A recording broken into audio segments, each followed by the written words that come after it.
नमस्कार दोस्तों। आज मेरे साथ एक ऐसी शख्सियत हैं जो एक शख्स नहीं, अपने आप में एक संस्था है। वो पत्रकार हैं, वो लेखक हैं, कवि हैं। वो सैकड़ों हजारों पत्रकारों और लेखकों के प्रेरक हैं। वो चिकित्सक भी हैं और उनके नाम के आगे कई दर्जन पुस्तकें हैं। बहुत सारी पुस्तकों के रचयिता हैं। भारत पाकिस्तान का जो विभाजन हुआ था 1947 में, उसका दंश जिन परिवारों ने झेला है, इनका परिवार उसका भुक्तभोगी रहा है। ये उस समय बाल्यावस्था में थे, लेकिन आज भी भारत में और पाकिस्तान में जितने भी ऐसे लोग हैं जो इन दोनों देशों को एक जैसी संस्कृति, एक जैसी वेशभूषा, एक जैसा खान पान, एक जैसी बोली, एक जैसी विचारधारा का मानते हुए ये मानते हैं कि इन दोनों मुल्कों को आपस में लड़ना नहीं चाहिए, बल्कि भाई भाई की तरह प्यार से रहना चाहिए। हालांकि भाई भाई भी कहाँ इतने प्यार से रहते हैं, और इतिहास बताता है 70 साल का कि दोनों देश भाई की तरह रह नहीं पाए। जब से अलग अलग हुए हैं तब से कभी किसी मुद्दे पर कभी किसी मुद्दे पर आपस में झगड़ते ही आ रहे हैं, अपना नुकसान कर रहे हैं, और दुनिया इन पर हंस रही है, इनकी लड़ाई का फायदा भी उठा रही है। तो डॉक्टर चंद्र तिरखा, जिनका बहुत लंबा चौड़ा परिचय अगर देने बैठूंगा तो इंटरव्यू का आधा समय ऐसे ही निकल जाएगा, लेकिन अपना पत्रकारिता जीवन उप संपादक के तौर पर, रिपोर्टर के तौर पर, मुख्य संवाददाता के तौर पर, और फिर एक प्रतिष्ठित अखबार के प्रधान संपादक, अभी भी कई पत्रिकाओं से जुड़े हुए ही नहीं हैं, उनका मार्गदर्शन कर रहे हैं, उनके सलाहकार संपादक और संपादक हैं।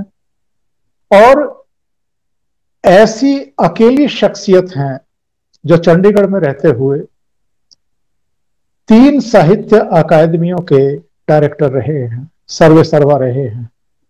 संस्कृत अकादमी के भी रहे, हिंदी अकादमी के भी रहे, उर्दू अकादमी के भी रहे। तो ऐसी शख्सियत से बात करते हुए मुझे अंदर से इतना आत्मसंतोष मिल रहा है, और मैं निश्चित रूप से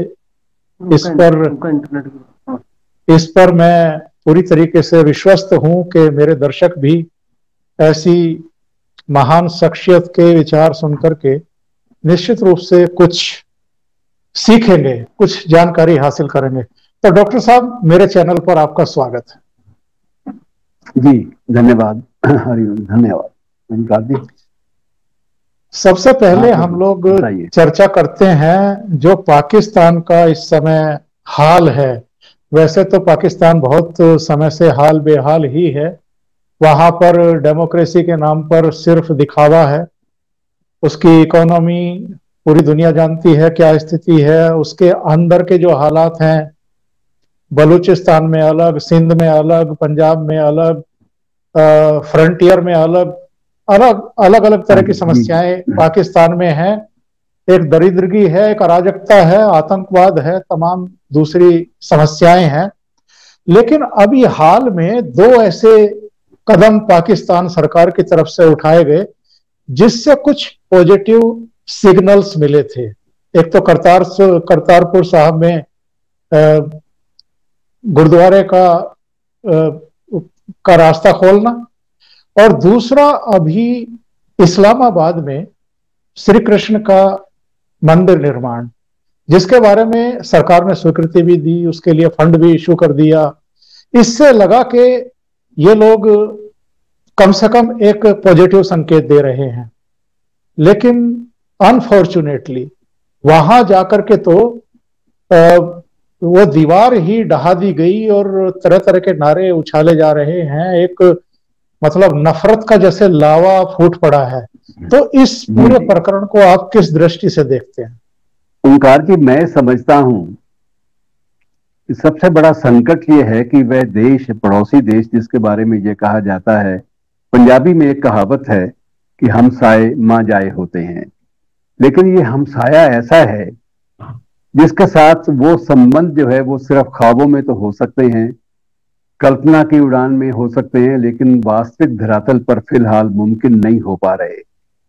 हमने 3 घोषित लड़ाइयां लड़ी, अघोषित लड़ाइयों का सिलसिला लंबे अरसे तक चलता रहा और अब भी चल रहा है। और इसके बावजूद वहां पर या हमारे यहाँ कुछ ना कुछ ऐसा है जो कहीं ना कहीं हमको घोषित सदैव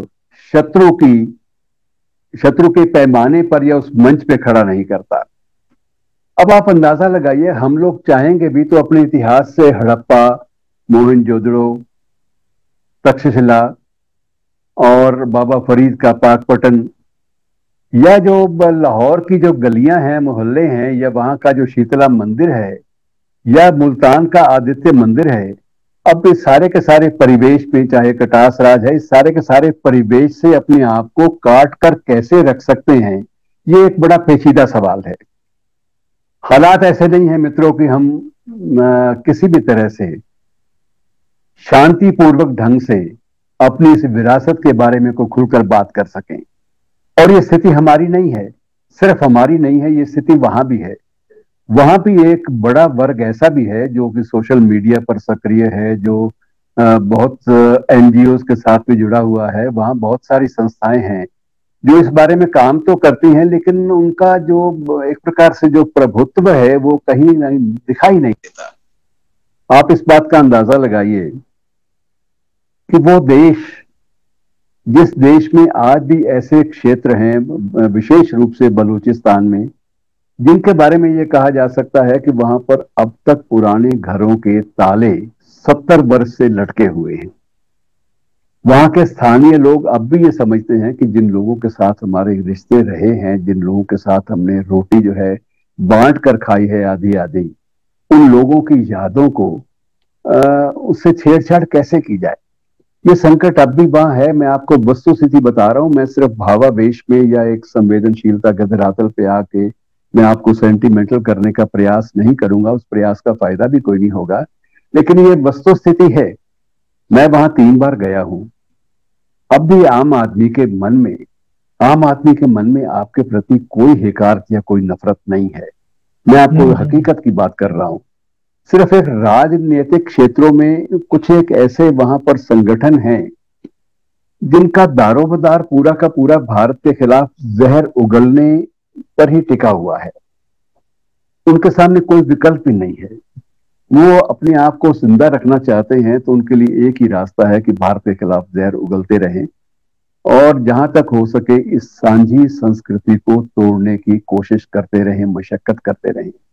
जी मित्रों, मैं एक मोटी सी बात आपके सामने इस्लामाबाद के संदर्भ में आपके सामने मैं कह देता हूं। जिस मंदिर की बात ओंकार जी ने की है, उस मंदिर की नींव जो है वो रखने वाला भी वहां का संसदीय सचिव था, और संसदीय सचिव ने नींव रखी भी तो ये देखकर रखी, सरकारी कागजों में मंजूरी मिल चुकी है और अनुदान जो है 10 करोड़ का वो भी स्वीकृत हो चुका है।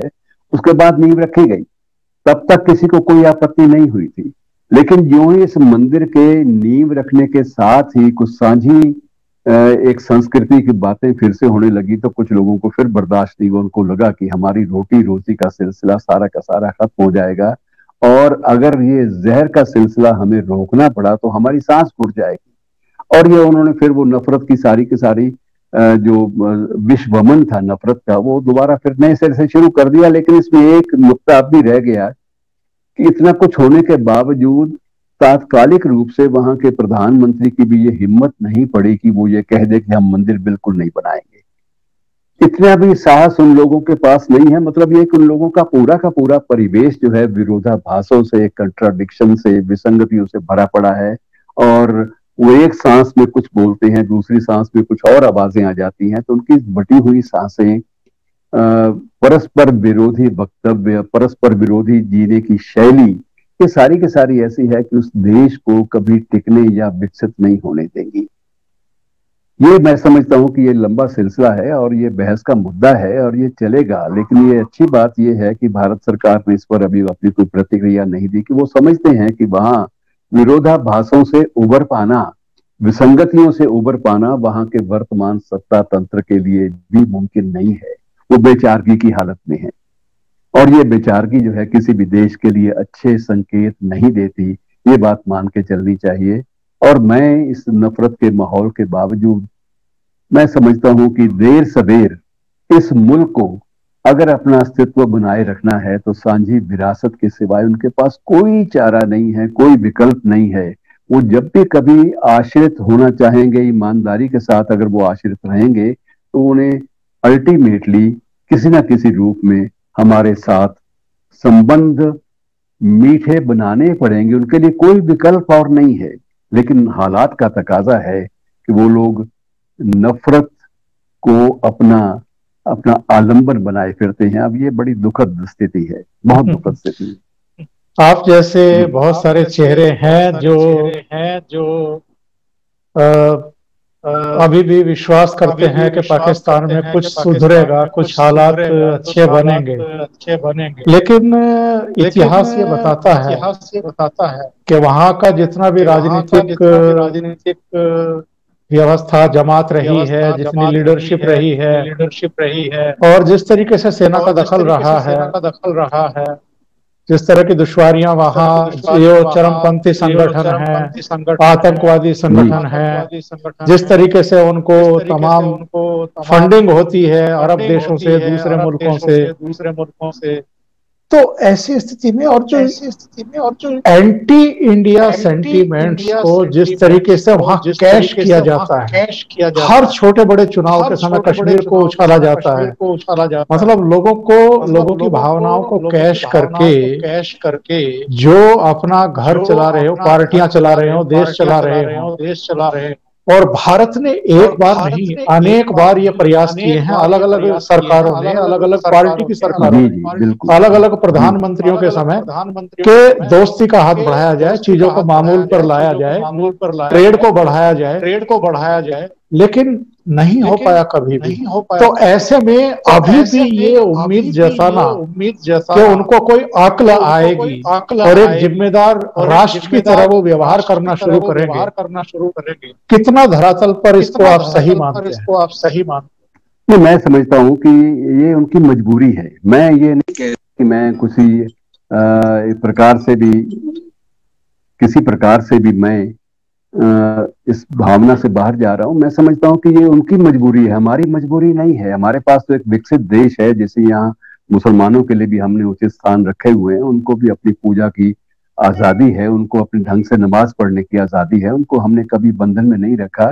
लेकिन मित्रों, ये स्थिति जो है बड़ी सुखद जरूर है हम सबके लिए, लेकिन मैं समझता हूं कि उस देश को जिसको आज एक फेल्ड नेशन, एक असफल राष्ट्र के रूप में धीरे धीरे समझा जा रहा है, तो ये अगर उसको जिंदा रहना है, उस देश को जिंदा रहना है, तो उस देश की ये मजबूरी है कि वो सीधे रास्ते पे आए। अगर वो नहीं आता तो ये देश बिल्कुल खत्म हो जाएगा और वो टुकड़ों टुकड़ों में बट जाएगा। और आने वाला वक्त वहां के जो रणनीतिकार हैं, वहां के जो राजनीतिज्ञ हैं, जो सुलझे हुए हैं, वो ये समझते हैं कि आने वाला वक्त ऐसा है कि एक पाकिस्तान नहीं रहेगा। एक बांग्लादेश पहले बन गया, बलूचिस्तान भी देर से देर अस्तित्व में आएगा, पख्तूनिस्तान बिल्कुल अलग से हो जाएगा। और यही स्थिति मुल्तान और बहावलपुर की है, वहां के लोग भी बागी होने को पर आमादा हैं। तो ये स्थिति पूरे के पूरे देश में वहां पर बड़ी विचित्र है और ये देश टूटने के कगार पर है। लेकिन टूटा फूटा देश, ये कह पाना कि हमारे लिए बहुत लाभदायक होगा, ये नहीं है।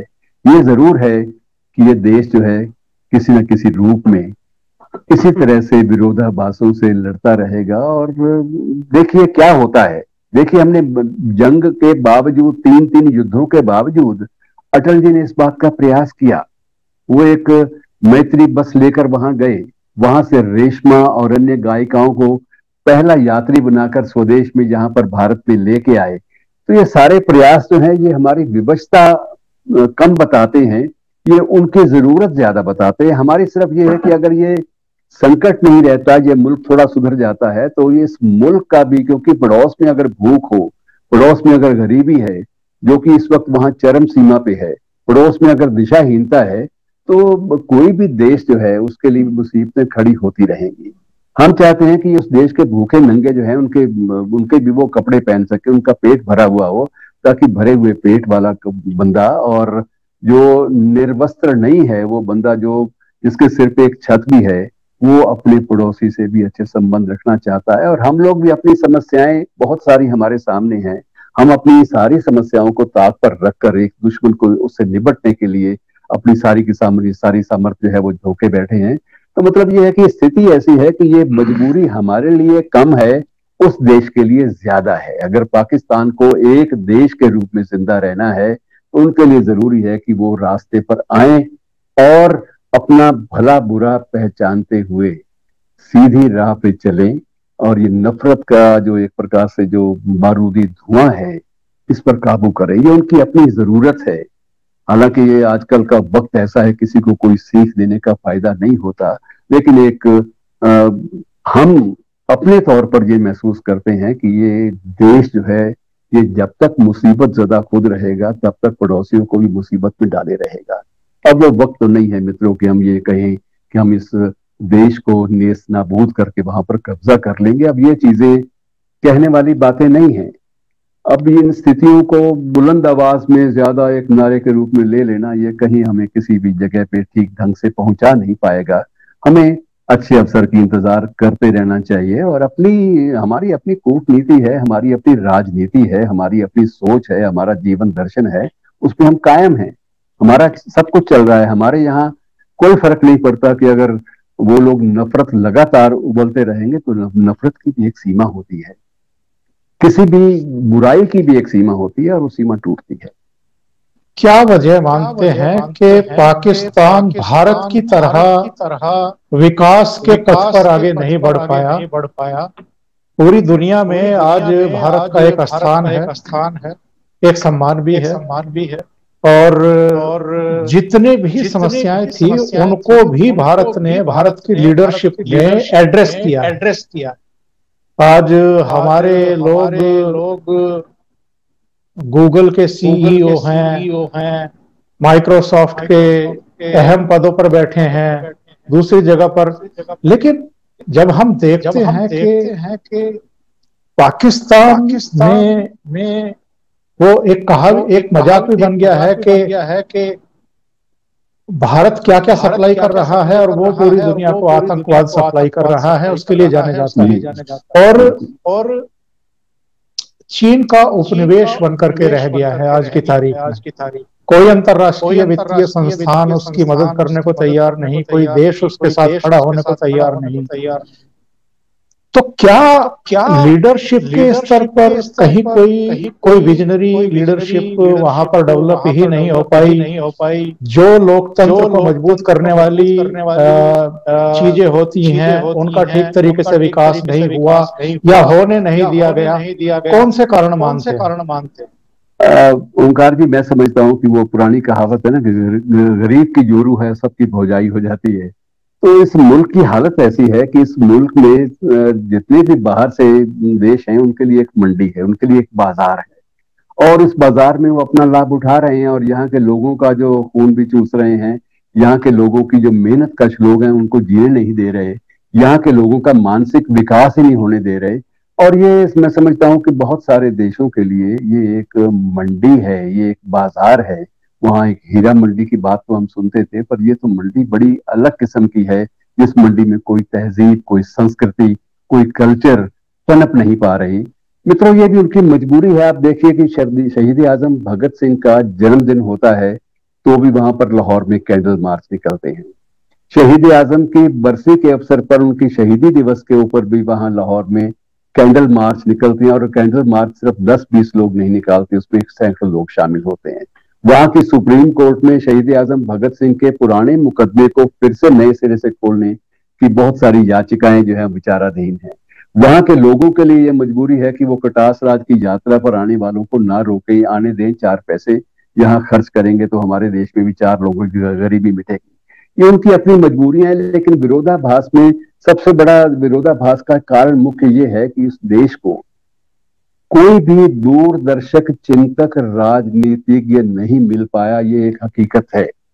इस हकीकत को वहां के लोग महसूस भी करते हैं, खासकर से सोशल मीडिया पर। वहां आप कभी जाइए, कभी देखिए कि वहां पर ढेरों ऐसे लोग हैं जो ये महसूस करते हैं कि हमारा मुल्क बिल्कुल बेड़ा गर्क हो रहा है, इसलिए कि गलत किस्म के सियासतदान हमारे अनपढ़ और जाहिल लोगों को भरमा कर सत्ता में आ जाते हैं और उसके बाद इसका खून चूसते हैं और एक बड़े लोगों का, बड़े देशों का जो एक उनके हित हैं, उनके हितों की देखभाल करते हैं। अब चीन ने वहां जितना ज्यादा अपना निवेश कर लिया, वहां का सबसे ज्यादा फिक्र वहां के लोगों को भी है।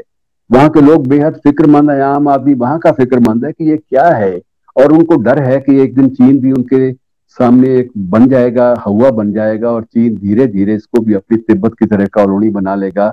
अब बहुत सारा क्षेत्र भी उन्होंने दे दिया। कितने टुकड़े काट काट के आप फीड करेंगे चाइना को या दूसरे देशों को, तो ये बड़ा मुश्किल। वहां के हवाई अड्डे, अब कोई हवाई अड्डा सऊदी अरब ने बनाया है, कोई हवाई अड्डा कुवैत बना रहा है, कोई हवाई अड्डा दुबई वालों ने बनाया है।